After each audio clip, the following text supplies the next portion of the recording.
આજે આપણે ખૂબ જ સરસ એવી મસાલા પૂરી બનાવીને તૈયાર કરીશું. તો વિડીયો ખાસ જોજો અને મારી ચેનલ ઉપર નવા હો તો ચેનલને સબસ્ક્રાઈબ જરૂરથી કરી દેજો. કોઈ પણ મિક્સિંગ બોલ લઈશું. બોલની અંદર આપણે ઘઉંનો લોટ નાખવાનો છે.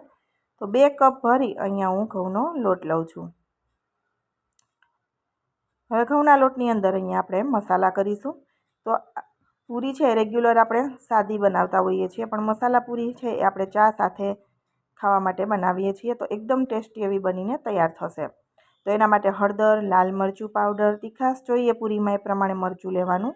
સાથે આપણે ધાણા જીરું, સ્વાદ પ્રમાણે મીઠું અને ચમચી ભરી અને અજમો હાથથી મસળીને નાખીશું, જે સ્વાદમાં પણ સારો લાગશે અને પાચન માટે પણ ઉપયોગી હોય છે. 1 ચમચી ભરી અને આપણે તેલ નાખીશું. પૂરીમાં તેલનું પ્રમાણ ઓછું હોય છે. તેલનું પ્રમાણ વધારે હોય તો પૂરી સારી બને નહીં. હવે થોડા લીલા સમારેલા ધાણા નાખી દઈશું અને બધી વસ્તુ પહેલાં આપણે મૂળ સરસ રીતે લોટમાં મિક્સ કરી દઈશું. હલકા હાથે બધો મસાલો અને મૂળ છે એકદમ સરસ રીતે લોટમાં મિક્સ થઈ જાય એ રીતે મિક્સ કરી ત્યાર પછી આપણે જરૂર પ્રમાણે પાણી નાખી અને લોટ બાંધીને તૈયાર કરીશું. તો 2 કપ લોટની સામે મેં 1 કપ અહીંયા પાણી ભરીને લીધું છે અને એને આપણે પાણી થોડું થોડું એડ કરતા દઈશું અને લોટ બાંધીને તૈયાર કરીશું. તો લોટ બાંધીને મારે તૈયાર થતાં 2 કપ ઘઉંના લોટની સામે 1 કપ પાણી વપરાયું છે. તો અહીંયા લોટ આપણો હવે બંધાઈને રેડી થઈ ગયો છે. તો લોટ આ રીતે મસળી અને આપણે એને હવે રાખી દઈએ અને તેલવાળો કરી અને થોડી વાર માટે આપણે 5 થી 7 મિનિટ માટે રેસ્ટ ઉપર રાખીશું. તો ચમચી જેટલું આપણે તેલ નાખી અને ફરી આપણે એને હલકા હાથે મસળી લઈશું અને રેસ્ટ ઉપર ડીશ ઢાંકી અને થોડી વાર રાખીશું, જેથી લોટ છે આપણો સેટ થઈ જશે સરસ. એમાં કૂણપ આવી જશે ને એકદમ સરસ એવો સેટ થઈ જશે. એટલે તરત આપણે લોટ બાંધી અને પૂરી વણવાની નથી. થોડી વાર માટે આપણે રાખી દેવાનો, ત્યાં સુધીમાં બીજું કામ કરી દેવાનું. ત્યાં આપણો લોટ છે એકદમ સરસ એવો સેટ થઈ જાય. તો તેલ મસળી અને હવે આપણે ડીશ ઢાંકી અને 7 મિનિટ જેવું રાખી દઈશું. 5 થી 7 મિનિટ પછી આપણે ફરી લોટને મસળી લેવાનો છે. તો એકદમ સરસ કૂણપ પણ આવી જશે અને આપણી પૂરી છે એકદમ સરસ એવી બનશે, ફૂલી ફૂલીને સરસ બનશે. તો હવે આપણે પૂરી જેવડી સાઈઝમાં તમારે બનાવવી હોય નાના મોટી એ પ્રમાણે લુવા બનાવી અને તૈયાર કરી લેવાના. તો અહીંયા હું લુવો બનાવી તમને બતાવી દઉં છું કે પૂરી છે એ કેવી વણવાની છે. આપણે નાના મોટી તમને જે પસંદ હોય એ પ્રમાણે, પણ સાઈઝ છે એકદમ જાડી નથી રાખવાની અને વધારે પડતી કાગળ જેવી પાતળી પણ નહીં. મીડિયમ રાખવાની, જેથી પૂરી છે એકદમ સરસ રીતે ફૂલી શકે.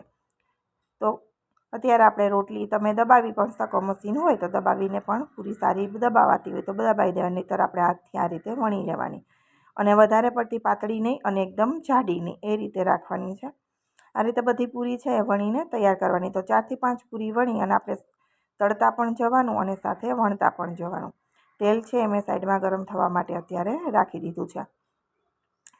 તો અહીંયા 3-4 પૂરી મેં વણી લીધી છે. મોટી સાઈઝ છે અને નાનીમાં પણ છે. તમને જે અનુકૂળ હોય એ રીતે કરવાનું. તેલ ગરમ થાય એટલે આપણે પૂરી એની અંદર નાખી દઈશું.